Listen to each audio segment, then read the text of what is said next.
Hello, hello. Welcome to potentially one of the last 2 days of Frankenstein. How exciting. Um, so we've reached the we've almost reached the end of our Franken Road. Um, oh boy. We've almost reached the end of our Franken Road. So it's time to start thinking about what we want to read next. And I have been thinking about it with 3 people. And I have a proposition for you. I'm going to go get it because it's in the corner. And fun fact, it's been there for a while. So if you had your. Now, I wouldn't read all of this. There's like 3 books in this. But, anyways, we'll never know, Dane. There are these books by this woman called Willa Gather. She, I believe, was the second woman to win a Pulitzer after Edith. And my mom has just she really, really loves these books.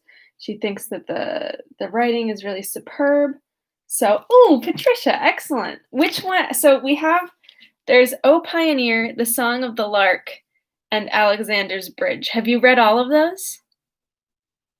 Because I want to read something that you haven't read, but if you've read all of them, then I'm probably just going to read O Pioneer.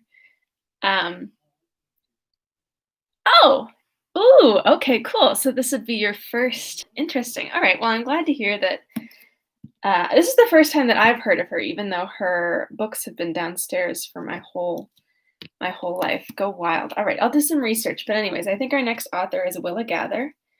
And I'm trying to alternate happy book and dark book, and then happy book and dark. And this seems like it's going to be a happy book. The cover tends to look well. So I'm just trying to alternate things up. But if you have recommendations for authors, I really want to hear them. The limitation is that they have to be women, and they have to be written before 1924. And that is the only limitations. And I know that I've been tending towards white women because that's what I've been taught the most about. So if you were to have recommendations for non-white ladies, I also want to be really careful about I don't think that I could read aloud a Toni Morrison novel as a white person. So I want to be careful. Does that make sense? I haven't really explained myself, so it probably doesn't. But just let me know if you have. I'm going to do research also, so hopefully we can get some non-white ladies in there. I have both the Bronte books are back there. Yes, John, we're going to read Willa Gather next, but I'm also looking for suggestions. I think I have the next 2 decided, this Willa and then the next one. But then after that, it's anybody's game because I'm just going to keep doing this until I can't. Okay, so after that brief little talk, let's do our How to Be an Anti-Racist quote for today. If you haven't joined us in a while, I've been reading a quote from this book, 2 quotes from this book at the beginning and then at the end. It's called How to Be an Antiracist by Ibram X. Kendi. I just think they're jumping off points of just new thoughts for us all to have. So I will find our first quote. Okay, here it is. What other people call racial microaggressions, I call racist abuse. And I call the zero-tolerance policies preventing and punishing these abusers what they are, anti-racist. Only racists shy away from the R word. Racism is steeped in denial. So there's your thought quote for today, your first thought quote for today.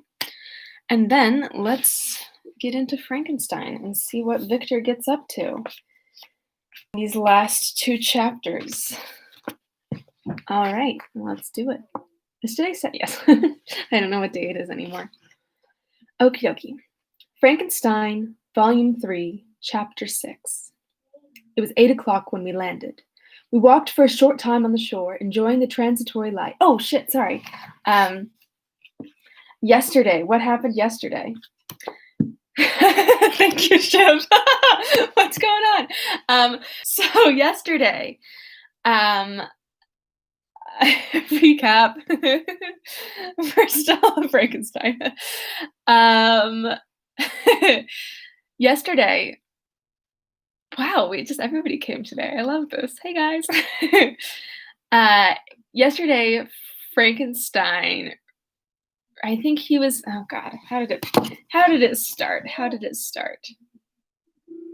Okay, so they start back for Geneva, and you do, and they stop in Paris. And when they're in Paris, Frankenstein gets a letter, and it's from Elizabeth, and it's basically like, "Hey, so I know that everyone like really expects us to get married, but I just want you to know that like." Patricia, we're watching neither of those because I've seen both of those, and I really want to watch this crazy looking Kenneth Branagh version. It just looks like the worst thing ever, and I really want to watch it, so I'm gonna make you guys watch that one for me.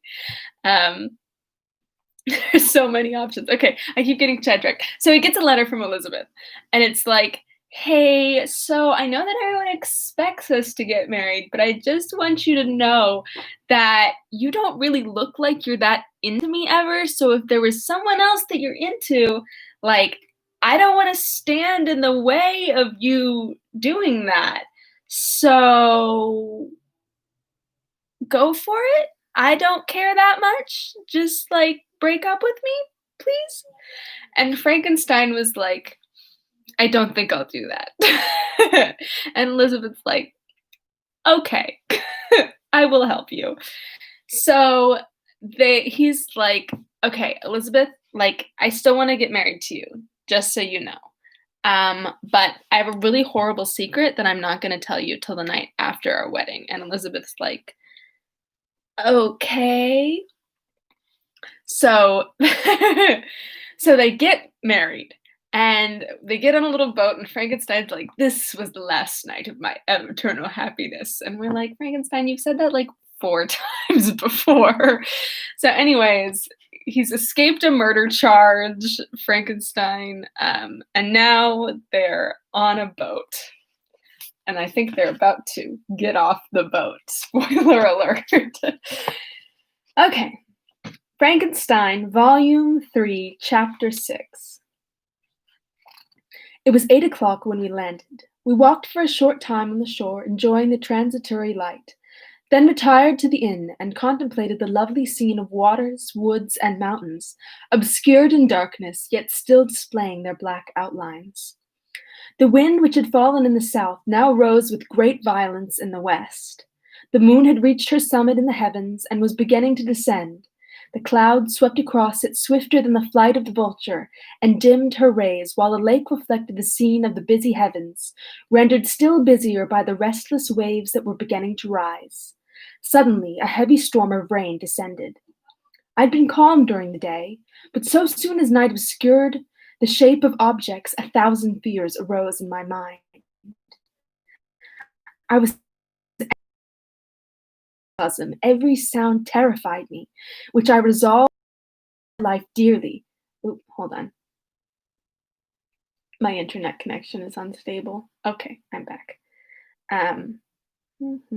Sell my life dearly and not relax the impending conflict until my own life, or that of my adversary, were extinguished. Elizabeth observed my agitation for some time in timid and fearful silence. At length she said, "What is it that agitates you, my dear Victor? What is it you fear?" "Oh, peace, peace, my love," replied I. "This night and all will be safe, but this night is dreadful, very dreadful." I don't think I read that right, but I'm going to go ahead anyways.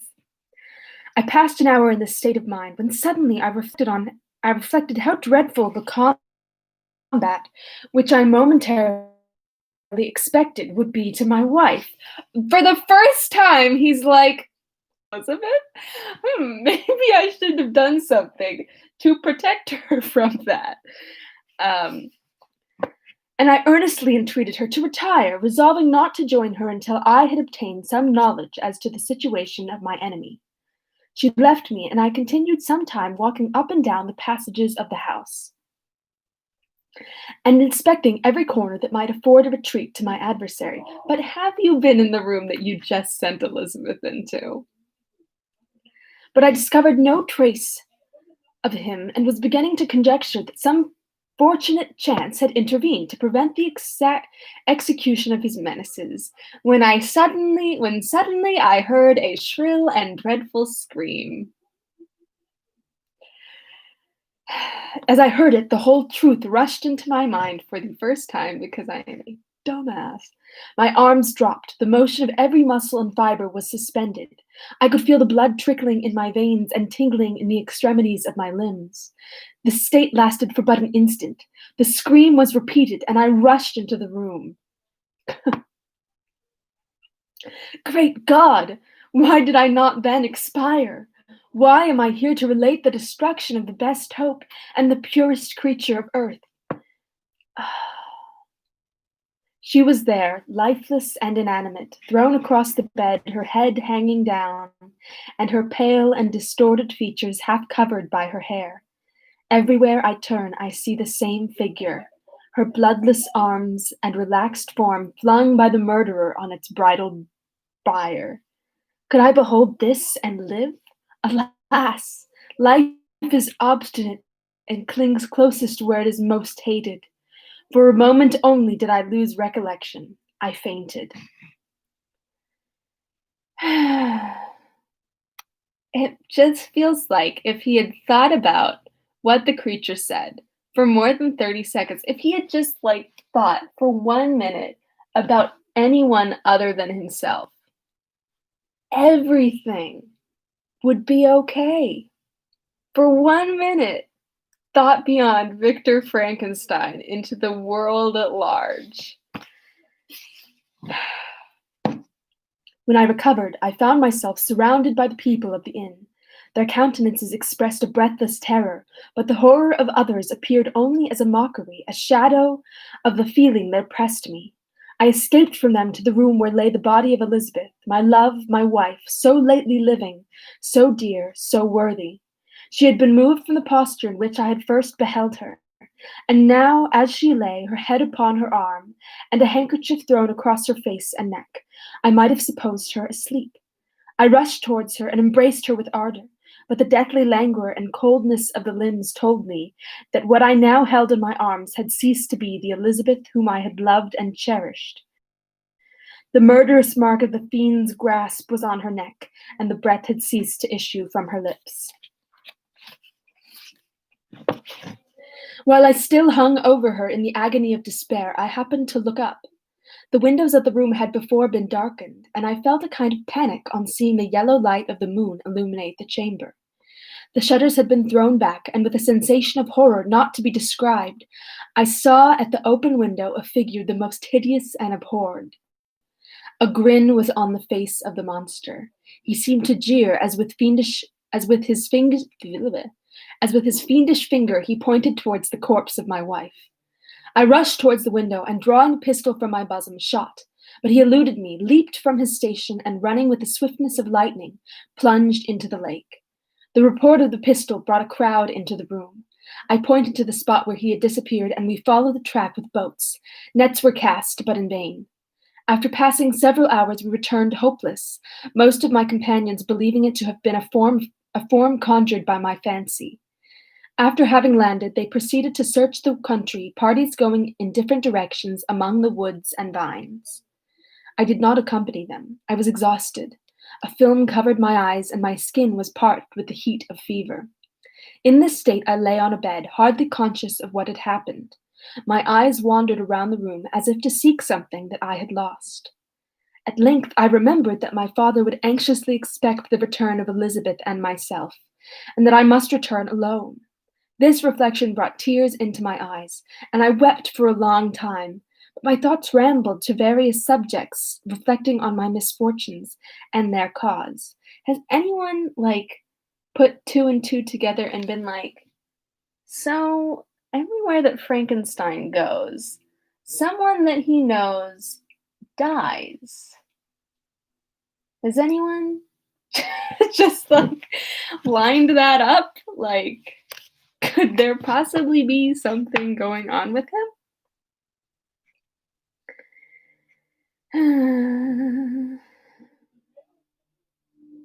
But my thoughts rambled to various subjects, reflecting on my misfortunes and their cause. I was bewildered in a cloud of wonder and horror. The death of William, the execution of Justine, the murder of Clerval, and lastly of my wife. Even at that moment, I knew not that my only remaining friends were safe from the malignity of the fiend. My father even now might be writhing under his grasp, and Ernest might be dead at his feet. This idea made me shudder and recalled me to action. I started up and resolved to return to Geneva with all possible speed. There were no horses to be procured, and I must return by the lake. The wind was unfavorable, and the rain fell in torrents. However, it was hardly morning, and I might reasonably hope to arrive by night. I hired men to row and took an oar myself, for I had always experienced relief from mental torment and bodily exercise. But the overwhelming misery I now felt and the excess of agitation that I endured rendered me incapable of any exertion. I threw down the oar, and leaning my head upon my hands, gave way to every gloomy idea that arose. If I looked up, I saw the scenes which were familiar to me in my happier time, and which I had contemplated but the day before in the company of her who was now but a shadow and a recollection. Tears streamed from my eyes. The rain had ceased for a moment, and I saw the fish play in the waters as they had done a few hours before. They had then been observed by Elizabeth. Nothing is so painful to the human mind as a great and sudden change. The sun might shine or the clouds might lower. But nothing could appear to me as it had done the day before. A fiend had snatched from me every hope of future happiness. No creature had ever been so miserable as I was. So frightful an event is single in the history of man. But why should I dwell upon the incidents that followed this last overwhelming event? Mine has been a tale of horror. I have reached their acme. And what I must now relate can but be tedious to you. Know that, one by one, my friends were snatched away. I was left desolate. My own strength is exhausted, and I must tell, in a few words, what remains of my hideous narration. I arrived at Geneva. My father and Ernest yet lived, but the former sunk under the tidings that I bore. I see him now, excellent and venerable old man. His eyes wandered in vacancy, for they had lost their charm and their delight. His niece, his more than daughter, whom he doted on with all that affection which a man feels, who, in the decline of life, having few affections, clings more earnestly to those that remain. Cursed, cursed be the fiend that brought misery on his gray hairs and doomed him to waste in wretchedness. That's you, Frankenstein. It's you. He could not live under the horrors that were accumulated around him. An apocalyptic fit was brought on, and in a few days he died in my arms. Dude! You have one remaining friend left.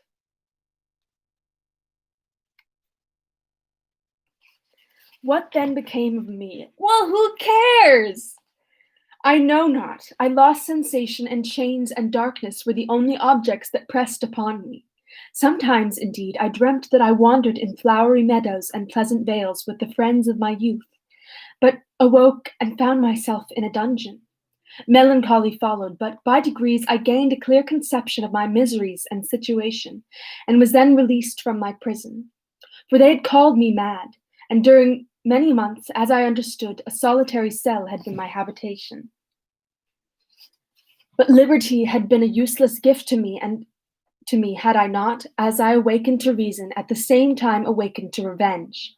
As the memory of past misfortunes pressed upon me, I began to reflect on their cause. The monster whom I had created, the miserable Damon whom I sent abroad into the world for my destruction. I was possessed by a maddening rage when I thought of him, and desired and ardently prayed that I might have him within my grasp to wreak a great and single revenge on his cursed head. Nor did my hate long confine itself to useless wishes. I began to reflect on the best means of securing him, and for this purpose, about a month after my release, I repaired to a criminal judge in the town, and told him that I had an accusation to make, that I knew the destroyer of my family, and that I required him to exert his whole authority for the apprehension of the murderer. The magistrate listened to me with attention and kindness. "Be assured, sir," said he, "no pains or exertions on my part shall be spared to discover the villain." "I thank you," replied I. "Listen, therefore, to the deposition that I have to make. It is indeed a tale so strange that I should fear you would not credit it were there not something in truth which, however wonderful, forces conviction. The story is too connected to be mistaken for a dream, and I have no motive for falsehood." My manner, as thus I addressed him, was impressive but calm. I had formed in my own heart a resolution to pursue my destroyer to death, and this purpose quieted my agony, and provisionally reconciled me to life. Frankenstein, how many times have you broken your promises to yourself?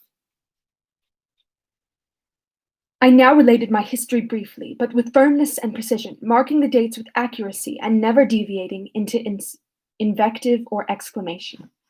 The magistrate appeared at first perfectly incredulous, but as I continued, he became more attentive and interested. I saw him sometimes shudder with horror; at others, a lively surprise, unmingled with disbelief, was painted on his countenance. When I had concluded my narration, I said, "This is the being whom I accuse, and for whose detection and punishment I call upon you to exert your whole power. It is your duty as a magistrate, and I believe and hope that your feelings as a man will not revolt from the execution of those functions on this occasion." This address caused a considerable change in the physiology. They split it up so that I'm really confused. Physiognomy. Yes, that is word. Of my auditor. He had heard my story with that half kind of belief that is given to a tale of spirits and supernatural events. But when he was called upon to act officially in consequence, the whole tide of his incredulity returned. He, however, answered mildly, "I would willingly afford you every aid in your pursuit, but the creature of whom you speak appears to have powers that would put all my exertions to defiance. Who can follow an animal who could traverse the sea of ice and inhabit caves and dens where no man would venture to intrude? Besides, some months have elapsed since the commission of his crimes, and no one can conjecture to what place he has wandered or what region he may now inhabit. I do not doubt he hovers near the spot which I inhabit, and if he has indeed taken refuge in the Alps, he may be hunted like the chamois and destroyed as a beast of prey.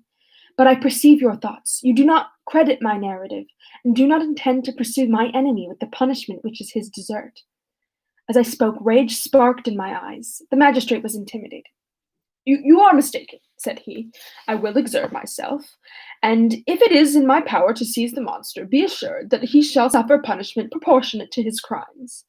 But I fear, from what you have yourself described to be his properties, that this will prove impracticable, and that, while every proper measure is pursued, you should endeavor to make up your mind to disappointment. That cannot be, but all that I can say will be of little avail. My revenge is of no moment to you. Yet, while I allow it to be a vice, I confess that it is the devouring and only passion of my soul. My rage is unspeakable when I reflect that the murderer, whom I have turned loose upon society, still exists. You refuse my just demand. I have but one resource, and I devote myself, either in my life or death, to his destruction." I trembled with excess of agitation as I said this. There was a frenzy in my manner, and something, I doubt not, of that haughty fierceness which the martyrs of old are said to have possessed. But to a Genevan magistrate whose mind was occupied by far other ideas than those of devotion and heroism, this elevation of mind had much the appearance of madness. He endeavored to soothe me as a nurse does a child, and reverted to my tale as the effects of delirium. "Man," cried I, "how ignorant art thou in thy pride of wisdom! Cease, you know not what it is you say." I broke from the house angry and disturbed, and retired to mediate on some other mode of action. And that's thank you. Okay. So That's the end of the chapter.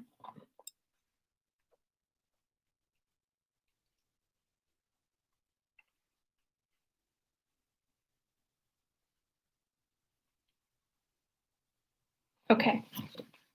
Usually our chapters are about 5 pages, or about 3 to 4 pages long, and the next chapter is 11 pages. So I'm going to do 5 tomorrow and 5 the day after, so that we have 2 more days, even though there's only 1 more chapter. So we will do Frankenstein Chapter 7 Part 1 tomorrow and Frankenstein Chapter 7 Part 2 on Monday. Excuse me. And then we'll be done with Frankie Boy, and then we'll schedule when we want to watch together. Okay, so I will leave you with your closing quote before I run off to go eat some goldfish. Okie dokie. Here we go.